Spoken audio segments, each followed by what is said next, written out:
So now we're going to talk more about stoichiometry, and I introduced that in the last video, and this was the summary of the last application of stoichiometry that I covered.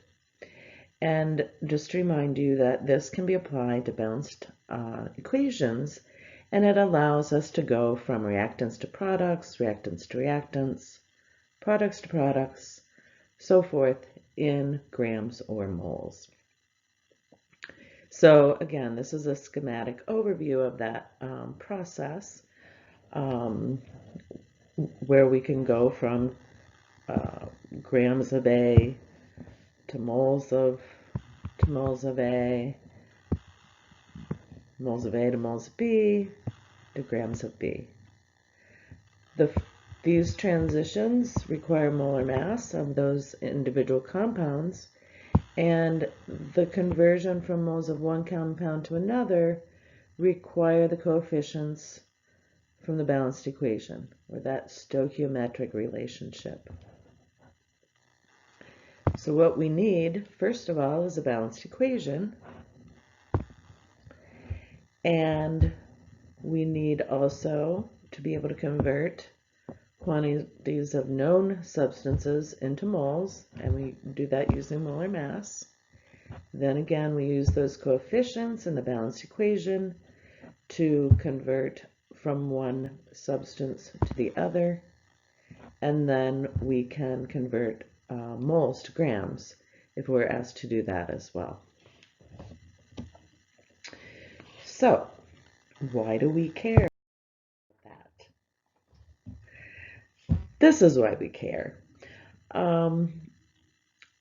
If you're in an industry that produces substances or compounds, whether they're pharmaceutical compounds or chemical compounds used in industry, you have to synthesize these chemicals.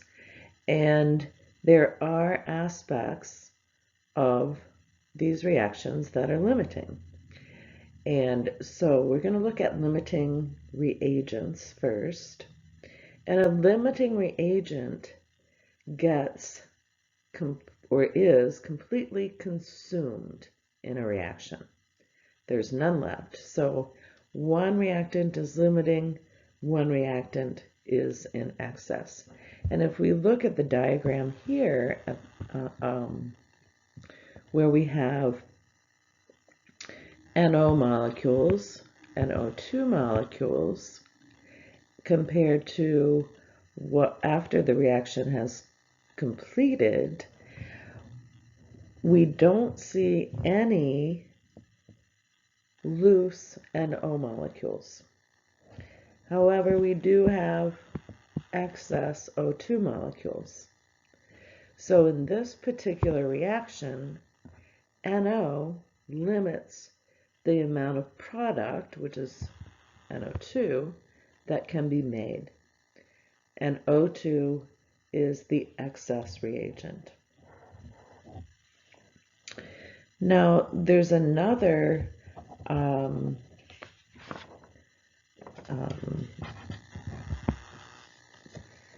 term that we're going to introduce, and that is theoretical yield. Okay? And theoretical yield is the amount of product that can be produced based on the limiting reagent. So the limiting reagents limit the amount of product that can be made, and the amount of that product that can be made by that limiting reagent is what is called theoretical yield.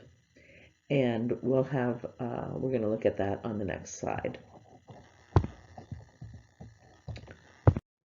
There we go. All right. So, two terms that relate to the yield of a reaction: theoretical yield and actual yield.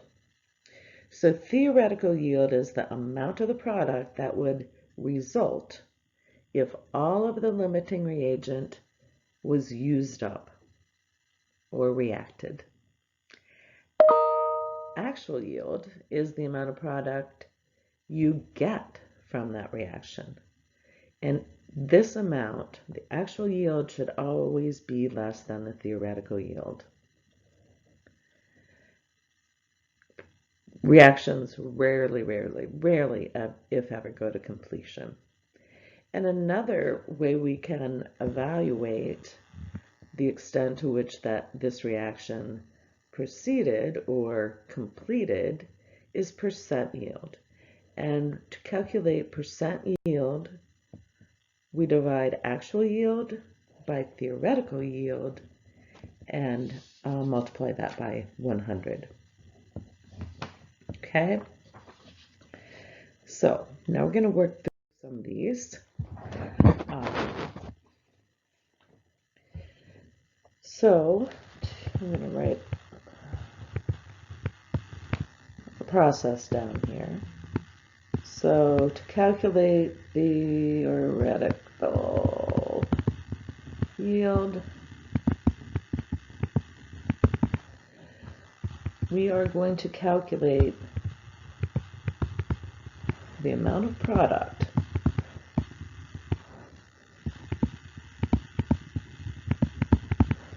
that would be formed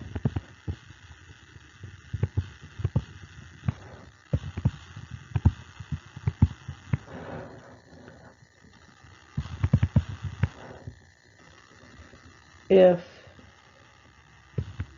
the first reactant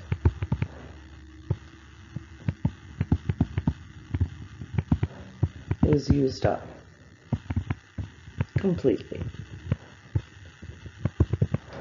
And then we're going to repeat that process, or repeat that calculation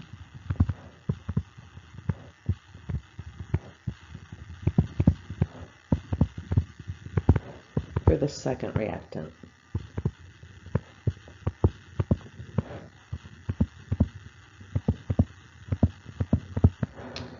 And then third, we choose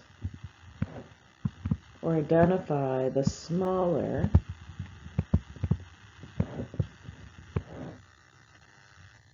of the two product amounts. So one of those reactants is going to produce a smaller amount, okay? And whichever reactant produces the smallest amount, that is the theoretical yield.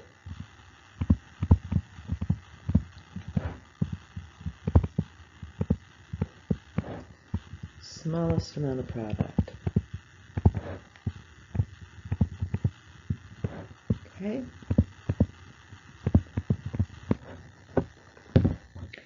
And whichever reactant produced the smallest amount of product is the limiting reagent.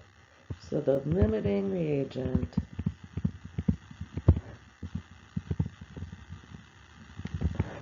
produces the smallest amount of product.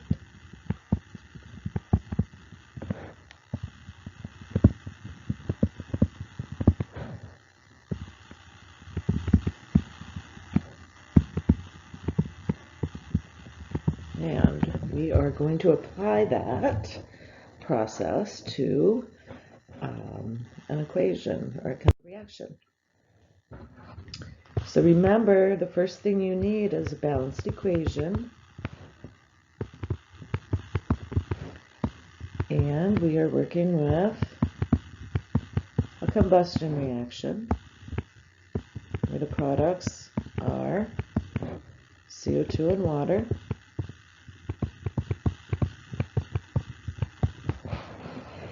And we're told that we start with 2.00 grams of propane, C3H8, and 7 grams of O2.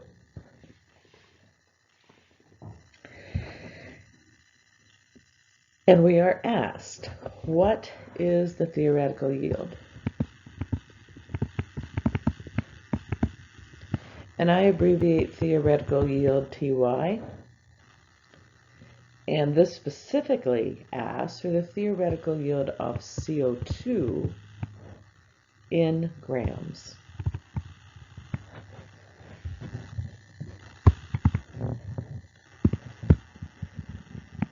So we're given a mass of each reactant that we're starting with, and we're asked to go to grams of CO2, essentially.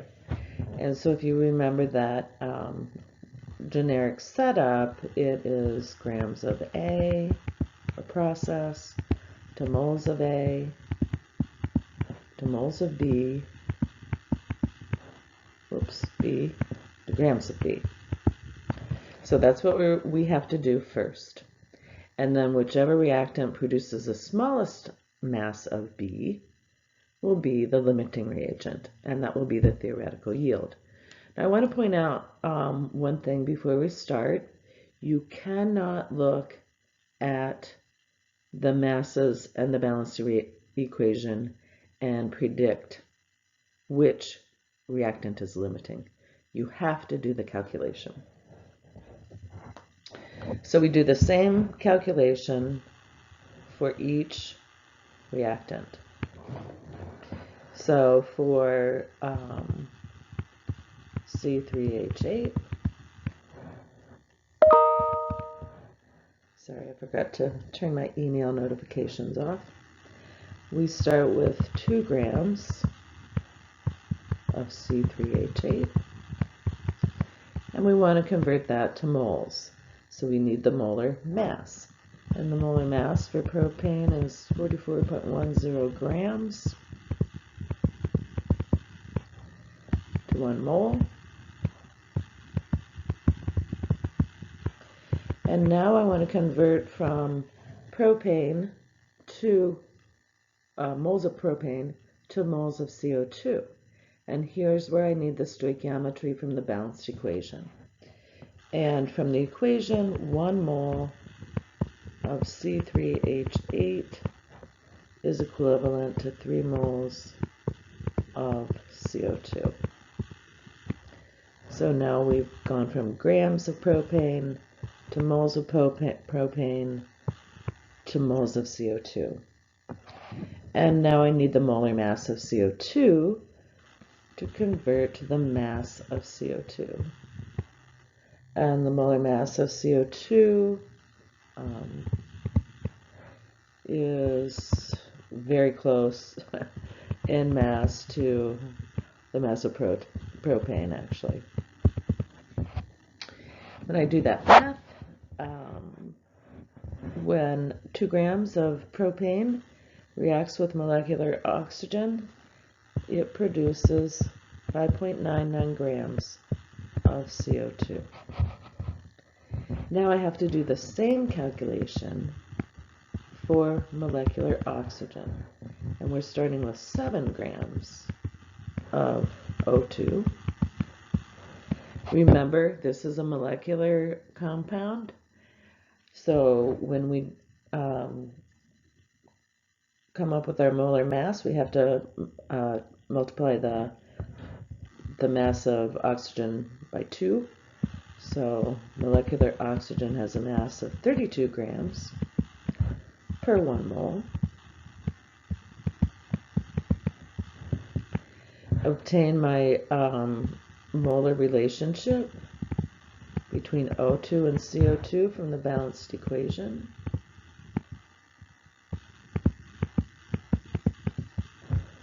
And then finally, the last conversion factor is the same one we used in the calculation above,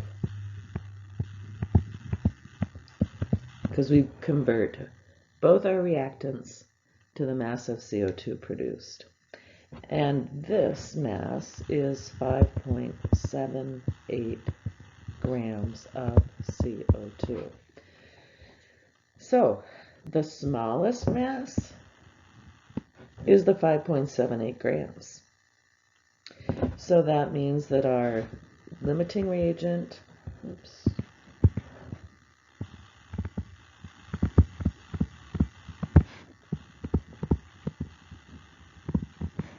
is molecular oxygen, and our theoretical yield is 5.78 grams of CO2. Now, if this problem didn't designate specifically the theoretical yield of CO2, maybe it just asks, what is the limiting reagent in this equation? And gave you masses for both reactants. Then you have two products. Then you just pick one of those products and do the same process we did here. So if it didn't specify CO2, I could have picked H2O. As long as you're doing the calculation and ending with the same product, you'll be fine. Okay, let's there's one more part to this problem. Not enough room on that page. So third part of that problem is if 4.27 grams of CO2 is the actual yield, and I abbreviate this AY for the experiment,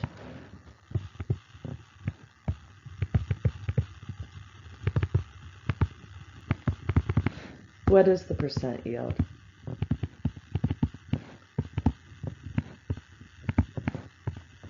And if you recall, percent yield equals actual yield divided by theoretical yield times 100. So our percent yield equals 4.27 grams divided by our theoretical yield of 5.78 grams times 100. And that gives us to 3 sig figs, 73.9%. Oh, actually, we've got one more part. I forgot. So there's something else we can calculate too, and that is the amount of excess reactant that is left after this reaction has finished. So what if I ask how many grams of excess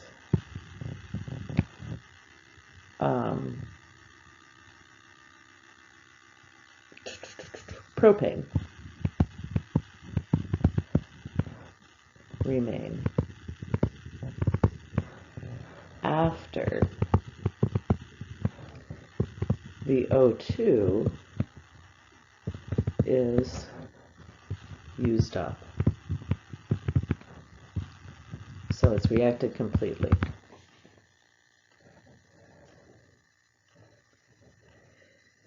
So we could go, there are two ways to do this. We could go from grams of O2 to moles of O2 to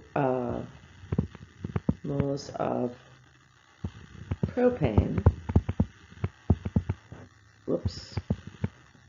to grams of propane. And that would tell us how much propane reacted with that mass of O2. Or we can start with the theoretical yield of CO2, go to moles of CO2, to moles of propane, to the mass of propane. You'll get the same answer. These will give you number grams of C3H8 used. It's not used up, there's some left. So let's take a look at that. I'm going to calculate it going from the mass of O2. Oops. We started with 7 grams of O2. Need the molar mass. So I can convert to moles. And the molar relationship between O2 is 5 moles of O2 to 1 mole of propane.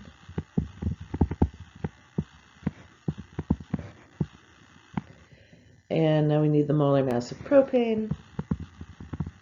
1 mole of propane has a molar mass of 44.1 grams. So 1.93 grams of C3H8 is needed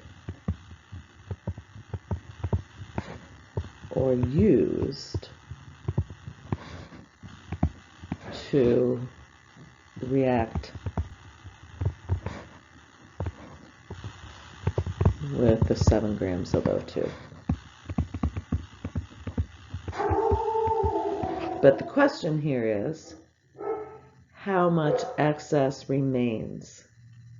So that means we're not done yet. The excess propane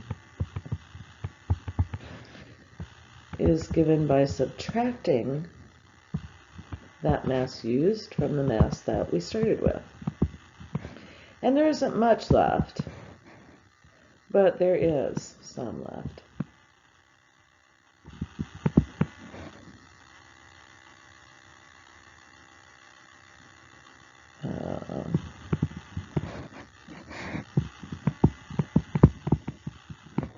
Okay, and you should be able to do that.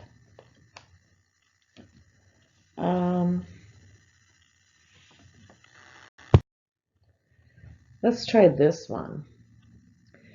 Part of solving these problems is basically understanding the question and knowing or realizing that those questions can be asked in different ways. So you should practice some of these to get a handle of how, whoops, that's not what I wanted to write there. What types of words may be used. And I'm going to go ahead and give the balanced equation that we need for this problem. And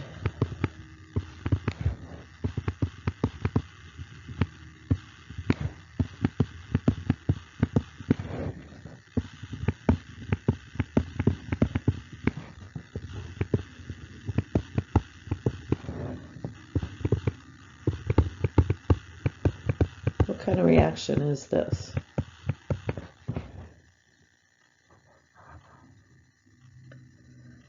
Looks like a displacement, double displacement to me.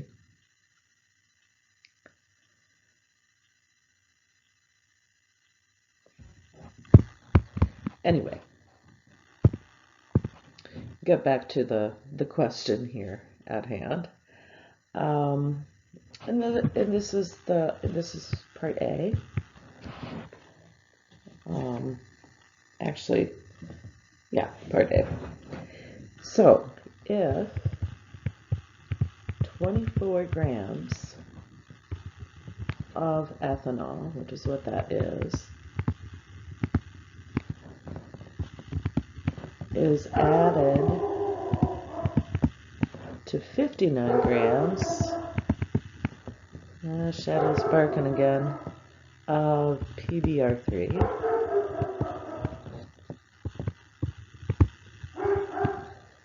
how many grams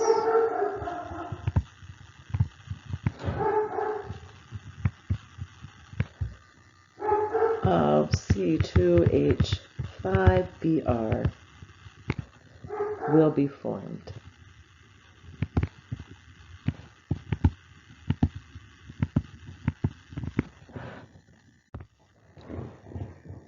So what is this question asking us? It's asking us to find theoretical yield. So,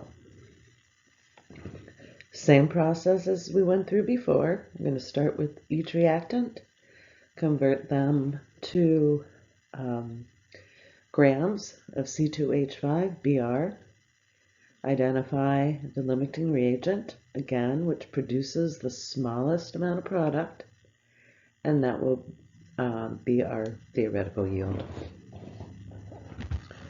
So we start with 24 grams of ethanol, shorthand ethanol. Need the molar mass of ethanol, just 46.0 grams per mole.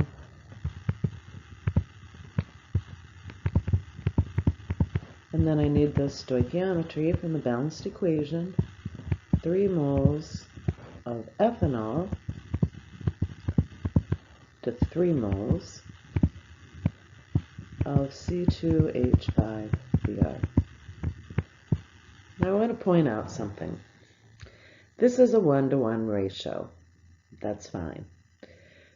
But please don't eliminate this from your calculation, because what it shows is that you have to set up this ratio in order to convert from ethanol to product. So we canceled our grams, now we've canceled our moles, and now we wanted the molar mass of C2H5Br,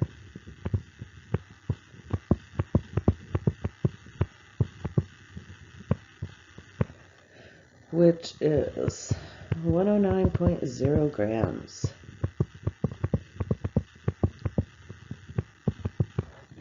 So from 24 grams of ethanol, we can produce 56.9 grams of C2H5Br.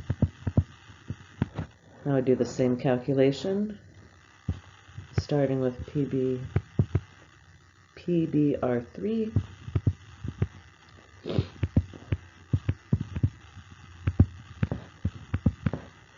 Molar mass of PBr3 is 271 grams. So now I have moles of PBr3. Stoichiometry from the balanced equation, 1 mole of PBr3 to 3 moles of C2H5Br. And again, the same setup for the last conversion.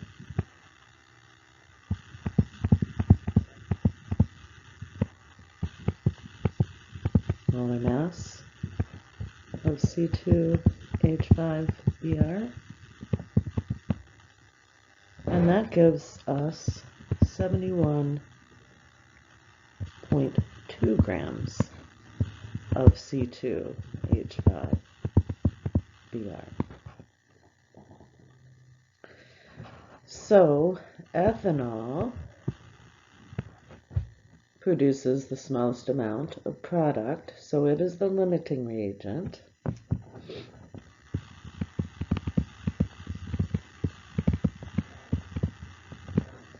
And I'm going to abbreviate that, LR, and theoretical yield equals 56.9 grams of C2H5Br.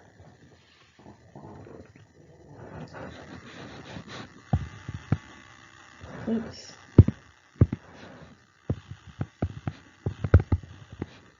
if the actual yield, which by the way would always be given to you if you're asked to calculate percent yield, is 36.8 grams, what is percent yield?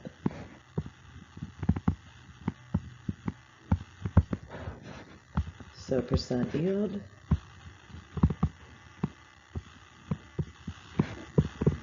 is 36.8 divided by 56.9 times 100, 64.8%.